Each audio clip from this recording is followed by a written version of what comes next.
শরীর থেকে রক্ত ফোঁটা পড়তে পড়তে জুতা মোবারক একেবারে ভরে গিয়েছিল এবং জুতা আর পা এমন ভাবে আটকে ছিল যে সে খুলতে পারছিল না। সে একটা গাছের নিচে একটু বিশ্রামের জন্য বসেছিল। জিবরাইল আলাইহিস সালাতু ওয়াস সালাম একজন ফেরেশতাকে সঙ্গে নিয়ে এসে বলেছিল, ইয়া রাসূলুল্লাহ, আমি আজ পর্যন্ত এমন কোন ফেরেশতাকে নিয়ে আসিনি, আজকে যাকে নিয়ে এসেছি আপনি দেখেন যে আপনাকে যারা কষ্ট দিয়েছে আপনি শুধু একটু অনুমতি দিন, এই যে ফেরেশতা এসেছে এই ফেরেশতা এই কাফেররা যারা আপনাকে কষ্ট দিয়েছে তাদেরকে এই দুই পাহাড়ের মাঝখানে রেখে এমন ভাবে চাপ দিয়ে নিশ্চিহ্ন করে দিবে যে কিয়ামত পর্যন্ত এইখানে বোঝা যাবে না যে কোনো জনবসতি ছিল। কিন্তু আল্লাহ রাসূল সাল্লাল্লাহু আলাইহি সাল্লাম বলেন যে আমি তো রাহমাতুল লিল আলামিন, অর্থাৎ আল্লাহ তাআলা জগৎ সমূহের রহমত স্বরূপ আমাকে পাঠিয়েছেন। হয়তো এরা বুঝতেছে না, না বুঝে আমার উপর আক্রমণ করেছে, ক্ষতি করেছে, আমাকে রক্তাক্ত করেছে। আসসালামু আলাইকুম ওয়া রাহমাতুল্লাহি ওয়া বারাকাতুহু। প্রিয় দ্বীনী ভাই বোন বোনেরা, আজকে আমরা এমন ছোট্ট একটা দোয়া শিখবো, একেবারে 1 সেকেন্ড বা সর্বোচ্চ 2 সেকেন্ড সময় লাগে পড়তে। এমন একটা দোয়া আমি নিজে বলবো, আপনাদেরকে শিখাবো। আপনারা এই দোয়াটি পড়ে যদি আমল করতে পারেন, আজ রাতেই আপনি আমল করেন, আল্লাহ তাআলার কাছে সাহায্য চান, আপনার যত শত্রু রয়েছে আপনার ক্ষতি করতে চায় কালকেই আপনার পা ধরে ক্ষমা চাইতে আসবে। প্রিয় দ্বীনী ভাই বোন বোনেরা, আপনার যত শত্রু রয়েছে সেই শত্রুকে দূর করার জন্য, সেই শত্রুকে ধ্বংস করার জন্য স্বয়ং আল্লাহ পাক রব্বুল আলামিন দায়িত্ব নিয়ে থাকেন। প্রিয় নবী সাল্লাল্লাহু আলাইহি সাল্লাম এমন একটা দোয়া শিখিয়েছেন, এত ফজিলতপূর্ণ একটা দোয়া, এতটা কার্যকরী দোয়া, যে দোয়াটাই যথেষ্ট হয়ে যাবে আপনার জন্য। আপনার শত্রু 1000 জন হতে পারে, আপনি একা, আপনি এই দোয়াটা পড়েন, আল্লাহ তাআলাই আপনার জন্য যথেষ্ট, আর কোনো কিছুর প্রয়োজন নাই।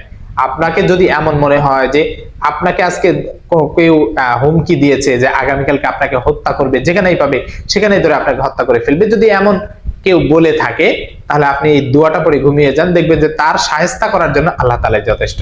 কালকে দেখবেন যে আপনার কাছে ক্ষমা চেয়ে নিবে অথবা আপনার থেকে দূরে পলায়ন করবে। এইভাবে যুগে যুগে নবী রাসূলগণ আল্লাহ তাআলার কাছে এইভাবে সাহায্য চেয়েছেন। যেমন ফিরাউনকে আল্লাহ তাআলা এতটা ক্ষমতা দিয়েছেন, দুনিয়ার বাদশাহী দিয়েছেন, একেবারে 400 বছর পর্যন্ত যেই ফিরাউনের একটু মাথা ব্যথা, একটু জ্বর বা একটু ঠান্ডা কাশি হয় নাই, যেই ফিরাউনের নীল নদের ভিতরে বা অনেকেই বলে লোহিত সাগরের ভিতরে সে মৃত্যুবরণ করেছে, ডুবে মরেছে, সেখানে যার অল্প পানি ছিল সেইখানে আল্লাহ তাআলা তাকে ডুবিয়ে মেরেছিল, সে কল্পনাও করতে পারেন নাই। আবার আমরা নমরুদের দিকে দেখি, যে নমরুদ এতটা ক্ষমতাশীল ছিল, হযরত ইব্রাহিম আলাইহিস সালাতু ওয়াস সালামকে অগ্নিকুণ্ডের ভিতরে নিক্ষেপ করেছিল, সেই নমরুদকে সাধারণ একটা মশার মাধ্যমে আল্লাহ তাআলা তাকে একেবারে শাস্তি দিয়েছিল, শায়েস্তা করেছিল। তা আল্লাহ তাআলা যদি আপনার হয়ে যায়, আপনার শত্রু যতটাই ক্ষমতাবান হোক না কেন, আল্লাহ তাআলা যথেষ্ট হয়ে যাবে তার জন্য। এমন ছোট্ট একটা দোয়া আজকে আমি শিখাবো, আপনারা দয়া করে ধৈর্য ধরে সম্পূর্ণ ভিডিওটি দেখবেন, নিজেরা আমল করবেন এবং আল্লাহ তাআলার কাছে সাহায্য চাইবেন। ভিডিওটি শেয়ার করার জন্য অনুরোধ করছি। প্রিয় দ্বীনী ভাই এবং বোনেরা, আমাদের চলাচলের ক্ষেত্রে, আমাদের ব্যবসায়িক ক্ষেত্রে বা আমাদের চাকরি বাকরির ক্ষেত্রে অনেক শত্রু লেগে থাকে। বিশেষ করে মুসলমানদের উপরে যত প্রকার বিধর্মীরা রয়েছে, হিন্দু বলি, বৌদ্ধ, খ্রিস্টান বা বিধর্মী ইহুদি নাসারারা রয়েছে, ইসলামকে ধ্বংস করার জন্য তারা পায়তারা চালাচ্ছে। প্রিয় নবী সাল্লাল্লাহু আলাইহি ওয়াসাল্লাম এই দোয়াটা পড়ে আল্লাহ তাআলার কাছে সাহায্য চাইতেন। যখন কাফের মুশরিকরা মুসলমানদের উপরে আক্রমণ করত, যখন কাফের মুশরিকরা মুসলমানদের নির্যাতন করত, জুলুম করত, আল্লাহ তাআলার কাছে প্রিয় নবী সাল্লাল্লাহু আলাইহি ওয়াসাল্লাম এভাবে সাহায্য চাইতেন। আর যার কারণে আল্লাহ তাআলা ফেরেশতা পাঠিয়ে দিতেন, যাও তোমরা তাদের সাহায্যকারী হয়ে যাও এবং কাফেরদেরকে সমূলে ধ্বংস করে দাও, তাদেরকে একেবারে নিশ্চিহ্ন করে দাও। এইভাবে ফেরেশতারা শত্রুদেরকে মোকাবেলা করতেন, তাদেরকে একেবারে নিশ্চিহ্ন করে দিতেন। তাই এই ছোট্ট দোয়াটা আমি আপনি যদি পড়ি তাহলে নিঃসন্দেহে এটা আমাদের কাজে আসবে। আমাদের অন্তরের একটা বিশ্বাসের বিষয়, যদি ঈমান থাকে, ঈমান বলতে আমরা বিশ্বাস বুঝি, অর্থাৎ আল্লাহ তাআলাকে যেমন আমরা না দেখে বিশ্বাস করি, রাসূল সাল্লাল্লাহু আলাইহি সাল্লামকে যেমন না দেখে আমরা বিশ্বাস করি, ঠিক তেমনি ভাবে আমাদের অন্তরে এই বিশ্বাস রাখতে হবে, এই দোয়াটা পড়ে আমি আল্লাহ তাআলার কাছে সাহায্য চাইতেছি, আল্লাহ তাআলাই আমার জন্য যথেষ্ট হয়ে যাবে। তো এই দোয়াটা পড়ে আপনি আজ রাতে ঘুমিয়ে পড়ুন এবং আল্লাহ তাআলার কাছে এইভাবে সাহায্য চান। দোয়াটি আমি বলে দেই, দোয়াটি হচ্ছে আল্লাহুম্মা কফিনিহিম বিমা শি'তা। আবার বলছি, আল্লাহুম্মা কফিনিহিম বিমা শি'তা। দোয়ার অর্থ হচ্ছে, হে আল্লাহ, আপনি তাদেরকে আপনার যা ইচ্ছা তা ধারাই আমার মোকাবেলায় আপনি যথেষ্ট হয়ে যান। অর্থাৎ আপনি আপনার যেভাবে ইচ্ছা সেভাবেই আমার জন্য যথেষ্ট হয়ে যান তাদের মোকাবেলা করার জন্য। আমার হয়ে আপনি তাদেরকে মোকাবেলা করেন, কারণ আমি তো একজন নগণ্য মানুষ, আমি তো পারি না তাদের সাথে। আর আপনি তো এমন মালিক, এমন মহান মালিক, এমন মহান রব যে আপনি শুধু বলেন কুন ফায়াকুন, সঙ্গে সঙ্গে হয়ে যায়।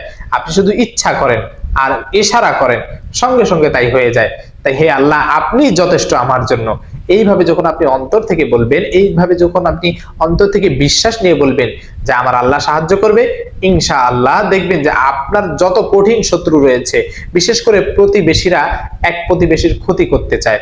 যেমন কোনো প্রতিবেশী ভালো একটা কাজ করতেছে, কোনো প্রতিবেশী ব্যবসা বাণিজ্য করে একটু উপরের দিকে উঠতেছে, সে লাভবান হচ্ছে, পিছন দিক থেকে কোনো প্রতিবেশী তার প্রশংসা না করে তাকে হিংসার কারণে অনেক সময় নিচে কিভাবে টেনে ধরা যায় এমন চেষ্টা করে থাকেন।